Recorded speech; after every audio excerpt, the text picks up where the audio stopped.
오늘 함께 보실 말씀은 사도행전 11장 1절에서 18절의 말씀입니다. 사도행전 11장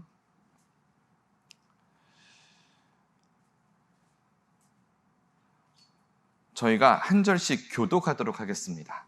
제가 한 절, 여러분이 한 절 읽도록 하겠습니다. 유대에 있는 사도들과 형제들이 이방인들도 하나님의 말씀을 받았다 함을 들었더니 베드로가 예루살렘에 올라갔을 때에 할례자들이 비난하여 이르되 내가 무할례자의 집에 들어가 함께 먹었다 하니 베드로가 그들에게 이 일을 차례로 설명하여 이르되 내가 욥바시에서 기도할 때에 황홀한 중에 환상을 보니 큰 보자기 같은 그릇이 내 귀에 매어 하늘로부터 내려 내 앞에까지 드리워지거늘 이것을 주목하여 보니 땅에 네 발 가진 것과 들짐승과 기는 것과 공중에 나는 것들이 보이더라. 또 들으니 소리 있어 내게 이르되 베드로야 일어나 잡아 먹으라 하거늘 내가 이르되 주님 그럴 수 없나이다. 속되거나 깨끗하지 아니한 것은 결코 내 입에 들어간 일이 없나이다 하니 또 하늘로부터 두 번째 소리 있어 내게 이르되 하나님이 깨끗하게 하신 것을 내가 속되다고 하지 말라 하더라. 이런 일이 3번 있은 후에 모든 것이 다시 하늘로 끌려 올라가더라. 마침 3사람이 내가 유숙한 집 앞에 서 있으니 가이사랴에서 내게로 보낸 사람이라. 성령이 내게 명하사 아무 의심 말고 함께 가라 하시매 이 6 형제도 나와 함께 가서 그 사람의 집에 들어가니 그가 우리에게 말하기를 천사가 내 집에 서서 말하되 내가 사람을 욥바에 보내어 베드로라 하는 시몬을 청하라. 그가 너와 내 온 집이 구원받을 말씀을 내게 이르리라 함을 보았다 하거늘 내가 말을 시작할 때에 성령이 그들에게 임하시기를 처음 우리에게 하신 것과 같이 하는지라. 내가 주의 말씀에 요한은 물로 세례를 베풀었으나 너희는 성령으로 세례를 받으리라 하신 것이 생각나노라.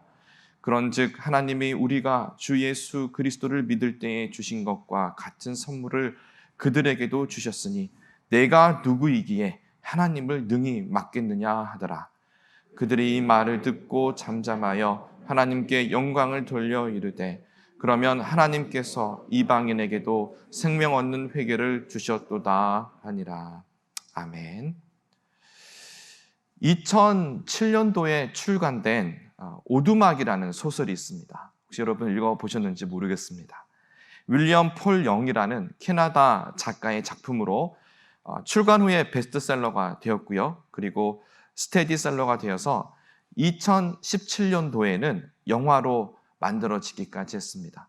혹시 책이 읽으시기가 너무 부담이 되시면 영화로 보셔도 좋습니다. 이 책에서 주인공 맥은 가족 여행을 하는 중에 그가 너무나 사랑하는 막내딸을 잃게 됩니다. 유괴를 당하게 된 것이죠. 고통의 시간을 살아가던 중에 의문의 편지를 받게 되고 추운 겨울이었습니다. 정체불명의 파파라는 사람으로부터 오게 된 이 편지를 받고 맥은 주변의 만류에도 불구하고 혼자서 이 오두막을 향하게 됩니다. 오두막에 도착한 맥은 신비로운 3사람을 만나게 됩니다. 이 3사람은 나중에 여러분이 보시면 아시겠지만 성부와 성자와 성령을 상징하는 그러한 인물입니다. 그리고 오두막에서 이 주인공 맥은 막내딸을 유괴하고 살인한 그 범인을 마침내 용서하게 됩니다. 이 주인공의 복잡한 내면과 회복의 과정을 이 소설은 잘 설명하고 있는데요. 제가 책 내용을 다 드리는 것이 아니라 이 용서의 과정 가운데에서 정말 쉽지 않은 이 모든 내면의 갈등 가운데에서 한 장면이 유난히 제 마음에 남아있기 때문에 여러분과 함께 나눕니다. 인상 깊었던 이 장면은 주인공 맥이 어느 한 동굴로 들어가서 이 동굴에 지혜의 여인 소피아를 만나게 됩니다. 마치 잠언에 등장하는 지혜를 만나는 것과 같지요. 이 맥이 소피아와 대화를 하게 되는데 본인이 살해한 범인을 판단하고 복수할 수 있도록 그 재판장의 자리, 심판대를 이 맥에게 줍니다. 소피아가 그 자리에 앉으라고 하지요. 이 장면에서 소피아는 맥에게 하나님처럼 심판하라 합니다. 그리고 맥은 본인이 할 수 있다고 생각을 하고 일단 먼저 범인부터 심판을 하기 시작합니다. 곧 이어서 자기의 또 다른 세 자녀가 있었는데 또 다른 두 자녀를 심판하는 자리가 또 이어집니다. 그때에는 본인이 자기의 자녀이기 때문에 도저히 심판할 수가 없었습니다. 맥은 이 자리에서 본인은 누군가를 판단할 자격이 없구나. 자기의 부족함을 깨닫게 되고 또 계속해서 그의 용서의 여정을 이어가게 됩니다. 사랑하는 성도 여러분, 우리는 언제부터인가 나도 모르게 남을 판단하는 자리에 있었는지 모르겠습니다. 어쩌면 우리는 태어날 때부터 남을 판단할 수밖에 없는 그런 죄성을 가지고 태어난 것 같아요. 우리가 끊임없이 남을 판단한다라고 하는 것은 우리가 조금만 더 생각을 해보면요, 다른 사람이 나를 바라보는 모든 시선이 또 나를 판단하고 있다는 것도 해당이 됩니다. 그런데 남을 판단하는 그 자리는 원래 우리가 앉을 수 있는 자리가 아닙니다. 우리는 다른 사람의 재판관이 될 수가 없습니다. 왜냐하면 창조주 되신 하나님만이 피조물인 우리를 심판하실 자격이 있으시기 때문에 그렇습니다. 하나님께서 천지를 창조하시고 에덴 동산을 만드시고 그 중앙에 생명나무와 선악을 알게 하는 나무를 두셨습니다. 그리고 아담과 하와에게 이 땅을 다스리라 하셨습니다. 많은 분들이 질문을 합니다. 하나님께서 왜 인간이 타락할 것을 알면서도 그 선악을 알게 하는 나무의 열매를 먹을 수밖에 없는 상황으로 이끄셨을까? 여러 가지 이유가 있을 수 있겠죠. 여기에 대한 해석도 많습니다. 하지만 하나님께서 말씀을 통해서 우리가 정확하게 알 수 있는 것은 이 나무의 열매를 먹으면 죽는다라고 하셨습니다. 죽는다. 여기서 죽음이라는 것이 무엇일까요? 여기서 죽음이라고 하는 것은 하나님과의 단절입니다. 하나님 그분이 생명의 근원이시기 때문에 하나님으로부터 단절이 되면 서서히 죽어갈 수밖에 없는 것입니다. 그 상황이 우리에게 주어진 상황입니다. 우리는 이 세상에 생명을 가지고 태어나지만 근원 되시는 하나님으로부터 떨어져 있기 때문에 서서히 죽어가는 존재들입니다. 우리를 너무나 사랑하시는 하나님께서 정말 우리와 단절되기를 원하셨을까요? 독생하신 아들 예수 그리스도까지 보내셔서 우리를 구원하기 원하시는 하나님이 정말 처음부터 우리와 단절되는 이 죽음을 허락하셔야만 했을까요? 하나님은 절대로 우리가 죽기를 원치 않으십니다. 하나님과 같이 영원한 생명을 누리기를 원하시는 것이 하나님의 뜻입니다. 하지만 그럼에도 불구하고 하나님께서 선악을 알게 하는 나무를 두셔야 했던 이유가 있습니다. 그것은 우리 인간이 창조주가 아니라 피조물이라는 것을 알게 하기 위해서입니다. 생각해 보십시오. 우리가 만약 죽지 않는다면, 정말 죽지 않는다면 하나님을 찾을 사람이 여기 한 명도 없을 겁니다. 구태여 찾을 이유가 없지요. 우리가 생명이 계속 되어지는데. 하지만 우리가 죽음으로써 우리의 한계를 깨닫게 되고 우리가 신이 아니라 우리는 피조물이라는 것을 알 수밖에 없습니다. 사탄이 하나님을 대적한 근본적인 이유는 교만 때문이었습니다. 하나님의 그 자리에 사탄이 앉으려고 한 것입니다. 교만이 충만하여서 하나님을 대적한 것이죠. 그리고 사탄은 이 동일한 교만으로 인간을 유혹했습니다. 네가 이 선악을 알게 하는 나무의 열매를 먹을진데 하나님과 같이 되어서, 창세기 3장에 기록되어 있습니다. 그리고 이 유혹에 아담과 하와는 넘어가고 말았습니다. 결국 인간이 가지고 있는 교만의 근본이라고 하는 것은 교만입니다. 인간이 가지고 있는 모든 죄악의 근본이 교만이고 그 교만이라고 하는 것은 하나님의 자리에 내가 앉으려고 하는 그 성향, 죄성입니다.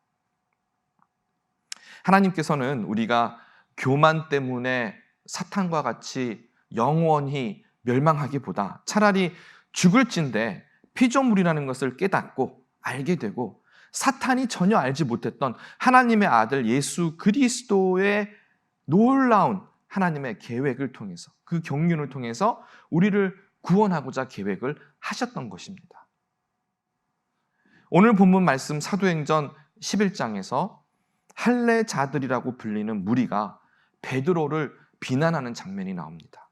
여기서 할례자들이 베드로와 상관을 한 것을 보면은 교회를 대적했던, 교회를 핍박했던 유대인들의 무리가 아니라 이들은 이미 예수님을 믿고 교회에, 초대교회의 성도로서, 한 일원으로서 들어와 있었던 유대인이었다는 것을 우리가 추측해 볼 수가 있습니다. 이들은 유대인이면서 예수님을 믿었고요. 하지만 그들은 할례자라고 불려졌던 것은 그들이 가지고 있었던 조금 다른 해석 때문이었습니다.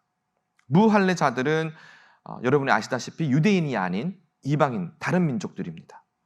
당시 초대교회에서는 지금처럼 신약을 가지고 있지 않았어요. 물론 바울의 서신이 나오고 복음서가 나오면서 함께 나누면서 회신이 되고 하곤 했지만 구약 성경이 어떤 권위를 가지고 있었겠죠. 따라서 초대교회에서 모든 판단의 기준이 되는 것은 구약 성경이었습니다. 그리고 예수님의 구원의 사역조차도 유대인들은 이 구약의 성경을 바탕으로 해서 이해를 하고 있었습니다.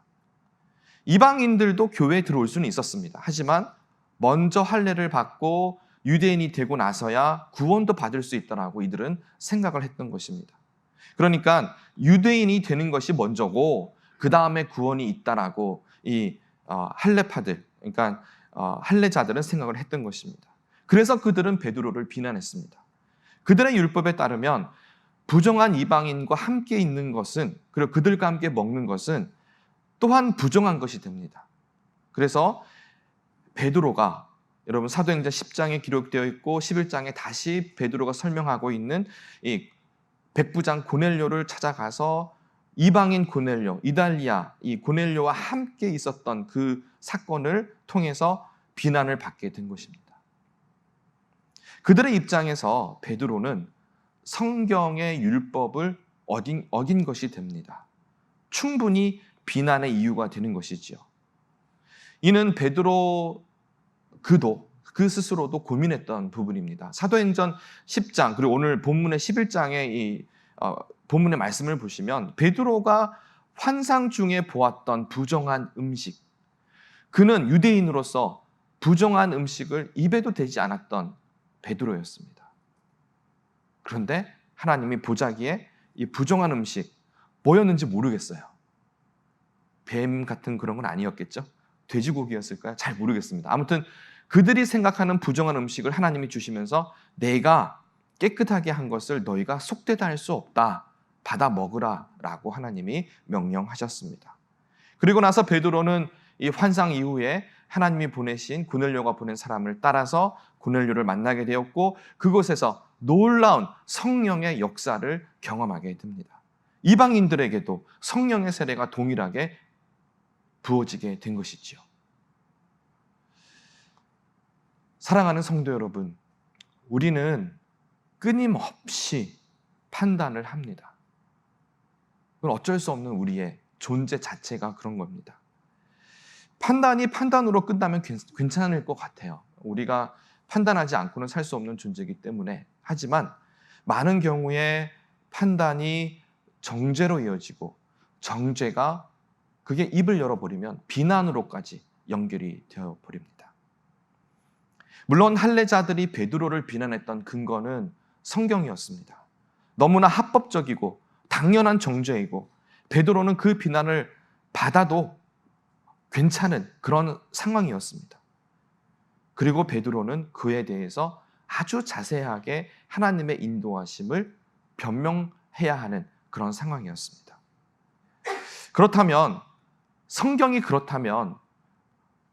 그렇게 말씀하고 있기 때문에 우리는 남을 판단할 수 있는 것일까요? 우리는 정죄할 수 있는 것일까요?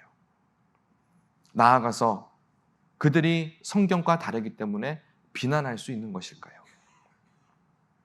하나님께서 우리에게 성경의 말씀을 주신 이유는 하나님의 뜻을 발견하기 위함이지 그것으로 남을 판단하라고 주신 것이 아닙니다. 설령 하나님의 말씀을 우리가 정확히 이해하고 있고 그것을 제대로 알고 있다고 하더라도 나는 남을 판단할 자격이 없습니다. 왜냐하면 나는 하나님의 말씀을 100% 순종할 수 없기 때문에 그렇습니다. 어차피 복음이라고 하는 것이 나는 할 수 없지만 예수님이 흘려주신 십자가의 보혈의 공로로 나는 부족하지만 그 은혜로 우리가 구원을 받은 거 아닙니까? 내가 남을 판단할 수 있다니요? 그럴 수가 없지요. 나는 지키지 못하는 말씀을 그것을 잣대로 해서 남을 판단하고 정죄하는 것은 참으로 잔혹한 일입니다. 나의 실수는 하나님의 은혜로 덮고 남의 실수는 하나님의 공의로 판단하고 그래서는 안 되겠지요. 따라서 우리가 하나님의 말씀을 대할 때에 우리가 이걸 생각하면 좋겠어요. 누가 주인이냐? 말씀을 읽고 있는 내가 이 말씀 해석의 주인이냐? 아니면 성령님께서 주인이 되셔서 나에게 진리를 알려주시느냐? 여기서 우리가 분명하게 하나님 앞에서 기도하며 성경을 대해야 할 것 같습니다. 하나님의 말씀을 혹여나 내가 좀 더 안다고 해서 하나님의 말씀을 읽으면서 대단한 진리를 발견했다고 해서 내가 성경을 일독하고 이독하고 다독을 했다고 해서 다른 사람보다 내가 조금 더 안다고 해서 혹여나 남을 판단하는 자리에 선다면 그 자체로 이미 영적인 교만이 되기 때문에 우리는 성경을 대할 때 더 겸손하고 더 조심해야 하겠습니다. 하나님의 말씀을 읽으면서 우리는 기도해야 합니다. 그냥 읽으시면 안 됩니다. 하나님 말씀 읽으면서 하나님, 제가 주님의 말씀 앞에 섰습니다. 거룩하신 하나님 앞에 섰습니다. 하나님의 뜻을 알기를 원합니다. 저는 부족하오니 성령님 저에게 알려주십시오. 정말 겸손한 마음으로 우리는 말씀을 대해야 합니다. 두렵고 떨리는 마음이 있어야 합니다. 우리가 신앙생활을 오래 하다 보면 10년이 되고 20년이 되다 보면 너무 매너리즘에 빠져요. 성경 읽는 게 너무 쉬워지고 성경 말씀을 대하는 것이 그냥 자연스럽게 아무렇지도 않게 읽고 그렇게 지나갑니다. 그런데 성경 말씀을 그렇게 사사로이 대할 만큼 그렇게 우리가 쉽게 대할 만큼의 말씀이 아닙니다. 하나님의 말씀은 진리이고 하나님의 말씀은 우리가 정말 두렵고 떨리는 마음으로 나아가야 합니다. 사도행전 10장, 11장에 기록되어 있는 베드로와 고넬료의 사건을 통해서 발견하게 되는 하나님의 뜻은 무엇일까요? 제가 이 말씀을 통해서 우리가 자세에 대해서 말씀을 드렸는데 또 자세 말고 오늘 이 본문에 기록되어 있는 하나님의 뜻도 우리가 발견해야 될 줄로 압니다. 하나님의 구원과 성령의 역사, 하나님의 구원의 역사가 유대인들뿐만 아니라 이방인들에게도 동일하게 적용이 되었다는 것. 하나님을 경외하는 모든 민족들에게, 열방에게 하나님은 다가가신다라는 것을 우리는 보게 됩니다. 사실 이 사실은요, 할례자들이 당시에 생각했던 것처럼 성경, 특별히 구약 성경에 위배되는 사실이 아닙니다. 여기에서 보시면 얼마나 잘못된 성경 해석을 우리가 할 수 있는가를 또 보셔야 하는데 하나님께서 부정하다 하신 것은 이방인이 아닙니다. 이방인들이 숭배하던 그 우상, 이방인들이 음란한 것들, 이방인들이 따르는 부정한 그런 모든 것들을 하나님이 경고하시고 그 우상 숭배로부터 멀어지라고 하신 것이지 그 이방인들을 하나님이 멀리하신 것이 아닙니다. 요나서를 보시면, 구약 안에 있는 요나서를 보시면 그 악했던, 그 폭력적이었던 니느웨 사람들에게 요나를 보내서 구원을 베푸십니다. 그들이 회개했을 때 하나님은 그들을 구원하셨습니다. 또 예수님의 족보에 가나안 사람이었던 여리고성에 기생 라합이 있었고 또한 이방인이었던 룻이 있었습니다.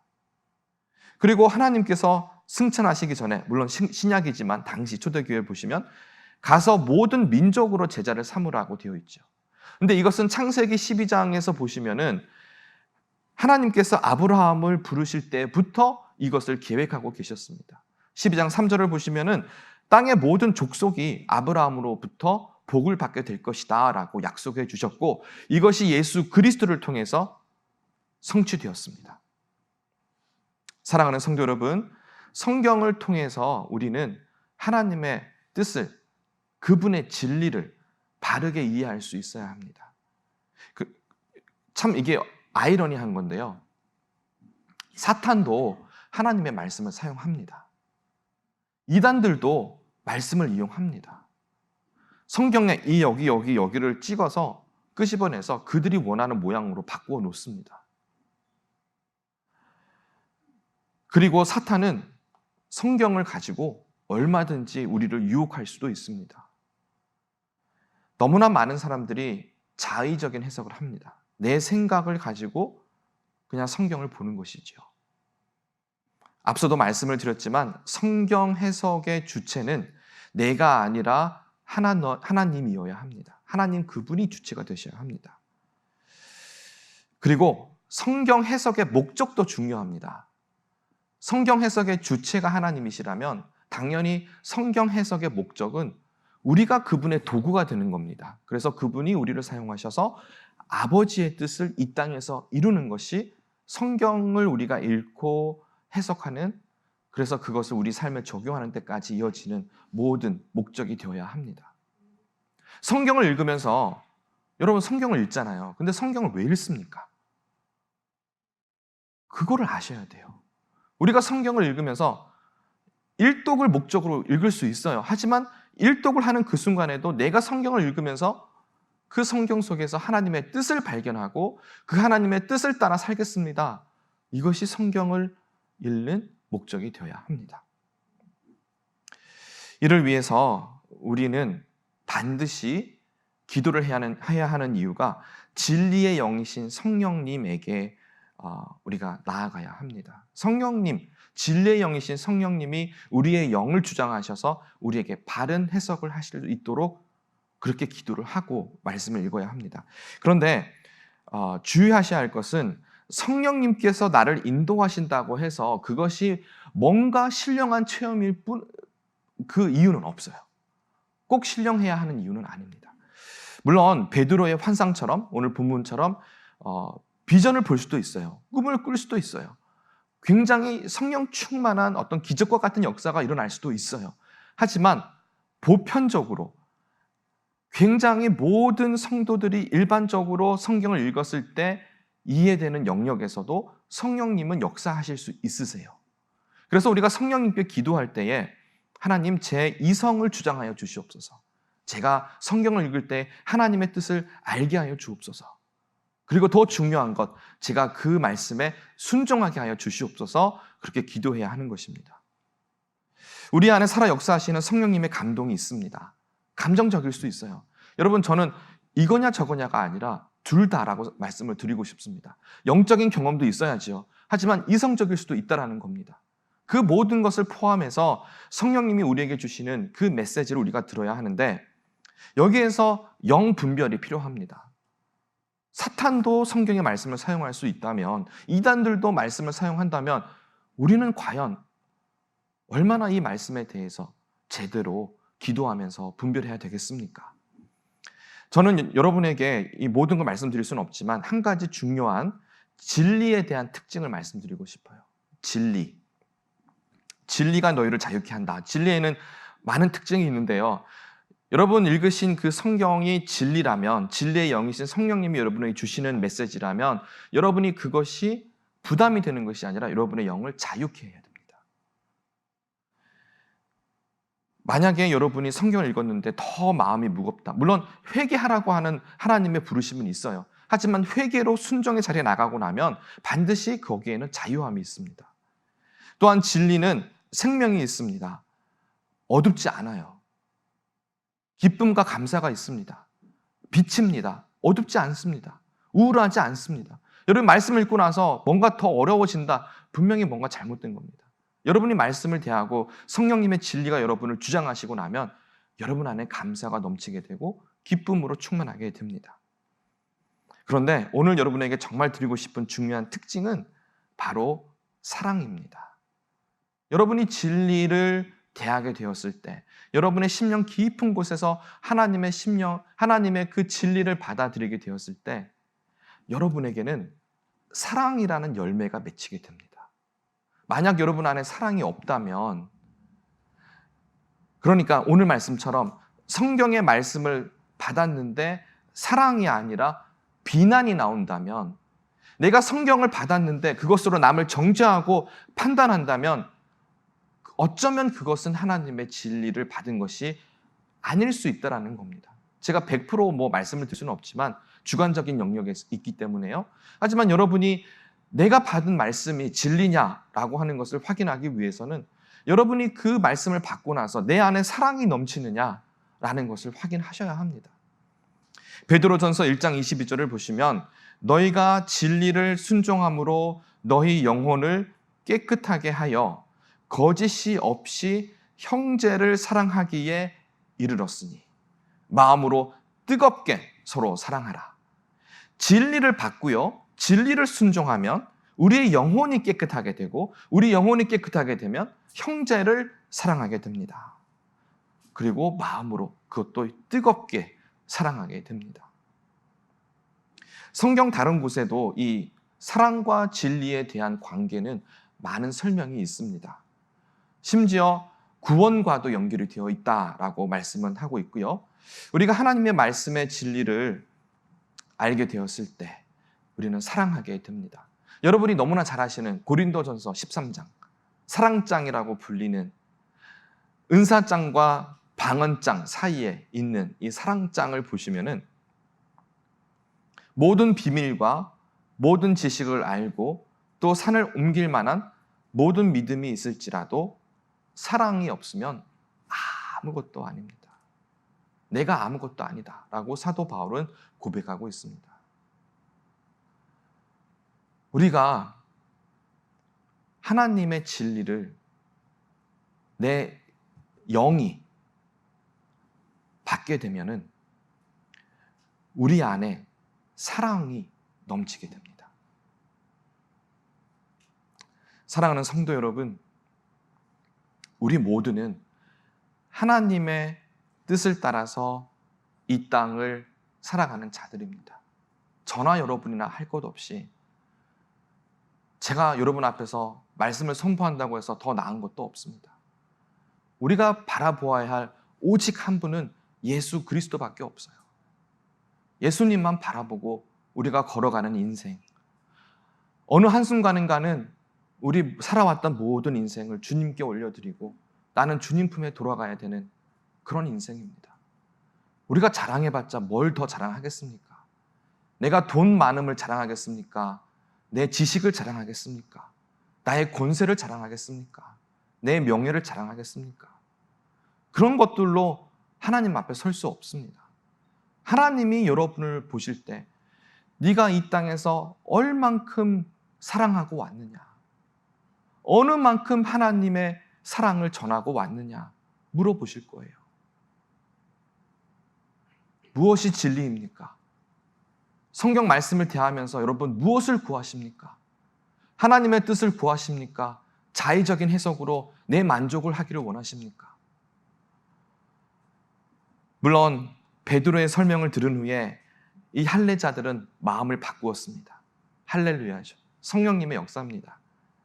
저는요, 고넬료에게 임하신 성령님 역사도 역사지만 이 비판으로 가득 찬 정죄하는 마음에 이 할례자들, 유대인들을 마음을 바꾸신 것도 성령님의 역사라고 봅니다.